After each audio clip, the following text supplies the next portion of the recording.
কোরআনুল কারীমের একটি মাত্র সূরা, এই সূরাতুল আম্বিয়া যদি কেউ তেলাওয়াত করে, এই সূরা আম্বিয়ার ভিতরে প্রায় 18 জন নবীর নাম পাওয়া যায়। সুবহানাল্লাহ। একটি মাত্র সূরায় কতজন নবীর নাম? 18 জন নবীর নাম।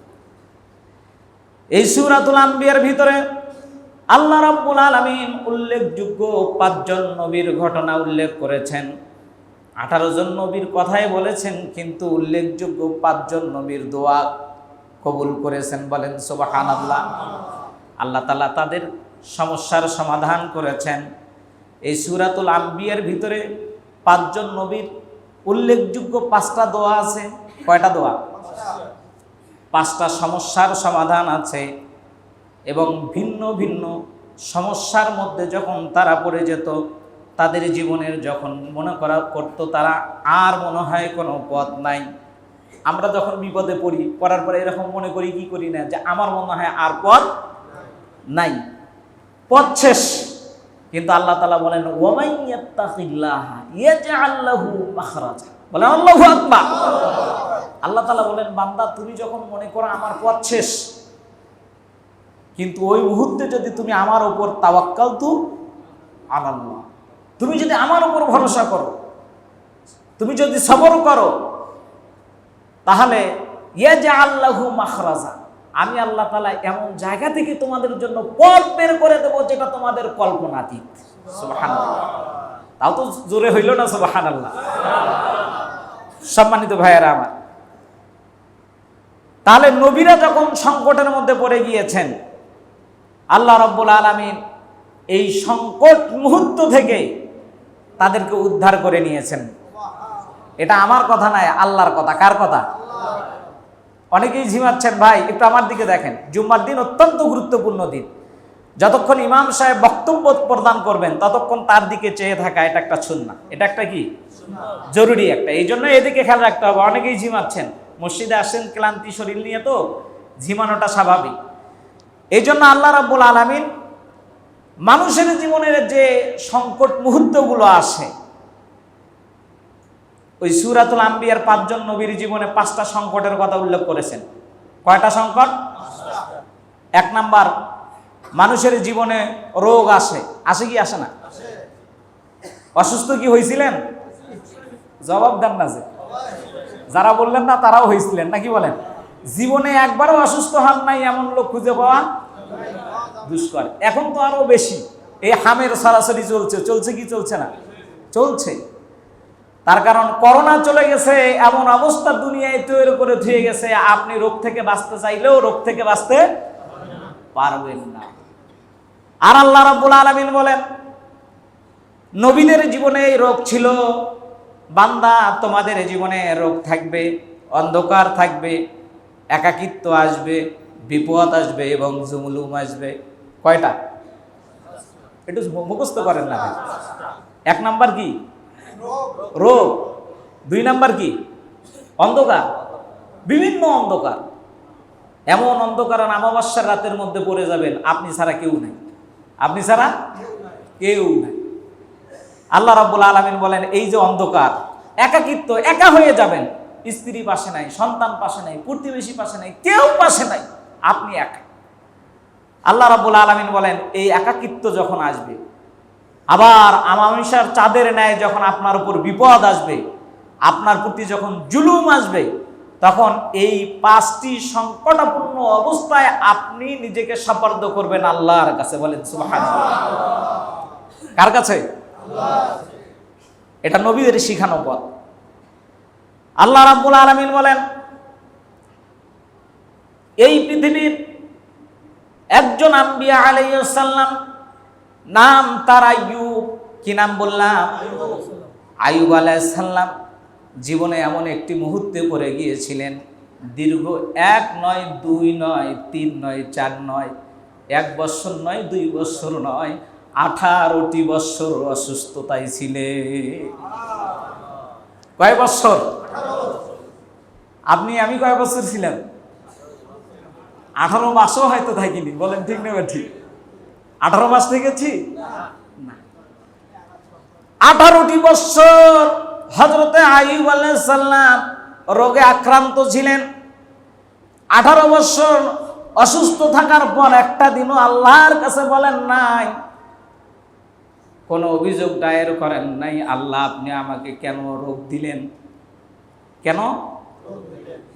অথচ আমাদের 1-2-4 সপ্তাহ গেলে আল্লাহ কারো দেখে না, শুধু আমারই দেখে, আমাকেই শুধু এই অসুখ দেয়, এরকম বলি কি বলি না? অথচ আল্লাহ রাব্বুল আলামিন বলেন, আইয়ুব আলাইহিস সালাম অসুস্থতায় যখন ভুগতেছিলেন, 18 বছর অসুস্থ ছিলেন, শরীরে এমন রোগ যিনি মানুষের কাছে বসবাস করতে পারতেন না, সন্তান তার থেকে দূরে চলে গিয়েছে, সম্পদ চলে গিয়েছে, সমাজের লোক চলে গিয়েছে, সবাই সরে গিয়েছে, একমাত্র তার স্ত্রীর কাছে ছিল। সুবহানাল্লাহ। একমাত্র কে ছিলেন? নাম কি? মাশাআল্লাহ, এই তো আপনাদের এই ইতিহাস জানা আছে। সম্মানিত ভাইয়েরা আমার, আল্লাহ রাব্বুল আলামিন এই 18 বছর রোগ ভোগার পর আইয়ুব আলাইহিস সালাম আল্লাহর কাছে দোয়া করলেন, ইন্নী মাসানিয়াদ দুররু ওয়া আনতা আরহামুর রাহিমিন। বলেন আল্লাহু আকবার। কি দোয়া আল্লাহ রাব্বুল আলামিন আইয়ুব আলাইহিস সালামকে শিখায়া দিলেন। আইয়ুব আলাইহিস সালাম ডাক দিয়ে বললেন, ইন্নী মাসানিয়াদ দুররু ওয়া আনতা আরহামুর রাহিমিন। আল্লাহ আমাকে কষ্ট স্পর্শ করেছে। কি স্পর্শ করেছে? আমি কষ্টের মধ্যে পড়ে গিয়েছি, বলেন নাই যে আমাকে রোগে আক্রান্ত করেছে। আল্লাহর কাছে বললেন, ইন্নী মাসানিয়াদ দুররু, হে আমার রব, হে আমার মালিক, হে আমার প্রভু, আমাকে কষ্ট স্পর্শ করেছে। ওয়া আনতা আরহামুর রাহিমিন, আর আপনি এই কষ্ট থেকে দূর করার জন্য সর্বশ্রেষ্ঠ দয়ালু রহমান। সুবহানাল্লাহ। আল্লাহ এতটুকু শোনার পর আইয়ুব আলাইহিস সালামকে বলে দিলেন, ফাস্তাজাবনা লাহু। সুবহানাল্লাহ। প্রত্যেকটা নবীর বেলায় শুধু একটি মেসেজ দিয়েছেন। কয়টি মেসেজ দিয়েছেন? একটি মেসেজ দিয়েছেন। খেয়াল করেন, আল্লাহর কাছে যখন হযরত আইয়ুব আলাইহিস সালাম এতটুকু বললেন যে আল্লাহ আমাকে কষ্টে আক্রান্ত করেছে, আমি কষ্টের মধ্যে পড়ে গিয়েছি, আপনি হলেন সবচেয়ে বড় দয়ালু, আপনি দয়াবান, মেহেরবান। আল্লাহ রাব্বুল আলামিন বলেন, হযরত আইয়ুব যখন এভাবে আমারে ডাক দিল, আমি আইয়ুবের কষ্ট দূর করে দিলাম। সুবহানাল্লাহ। দূর হয়েছে কি হয় নাই? দূর করে দিয়ে আল্লাহ সব ফেরায় দিয়েছিলেন। সুবহানাল্লাহ। সব ফেরায় দিয়েছেন। সম্মানিত ভাইয়েরা আমার, এমন ভাবে ফেরায় দিলেন, আল্লাহ রাব্বুল আলামিন বললেন, ফাস্তাজাবনা লাহু, আমি তার ডাকে এমন করে সাড়া দিলাম, তার রোগকে দূর করে দিলাম, পরিবারকে ফেরায় দিলাম, সম্পদ যা ছিল আগের চেয়ে দ্বিগুণ করে দিলাম। সুবহানাল্লাহ। এখন দুনিয়ার কোনো মানুষ যদি এভাবে অসুস্থতায় পড়ে, আর আপনি যদি আইয়ুব আলাইহিস সালামের মতো আল্লাহর কাছে বলতে পারেন, ইন্নী মাসানিয়াদ দুররু ওয়া আনতা আরহামুর রাহিমিন। আমরা তো অনেক সময় দোয়া ইউনুস পড়ে নেই কি নেই না? আমরা কোন সময় পড়ি?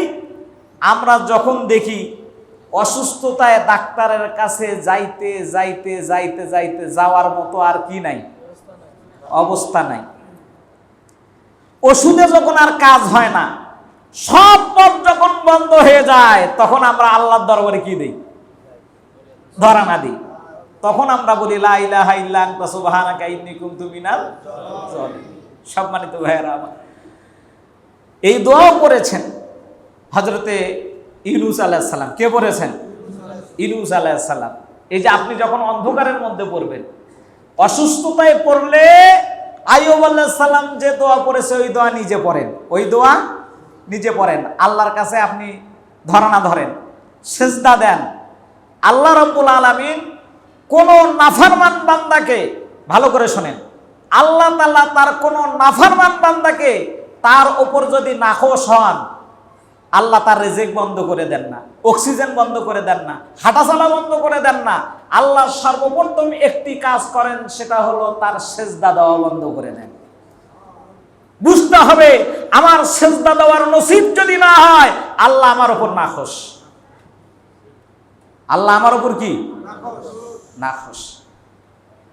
সেজদা দেওয়ার সুযোগ আমাদের নাই, সালাত পড়ার টাইম নাই। বুঝতে হবে রব আমার প্রতি কি নাখোশ।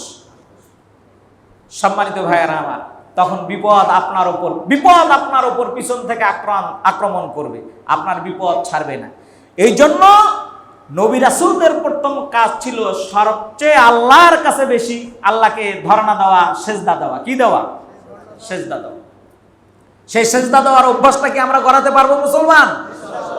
আফতাবগঞ্জবাসীকে বলছি, আপনারা কি সেই সেজদা দেওয়ার অভ্যাস করতে পারবেন?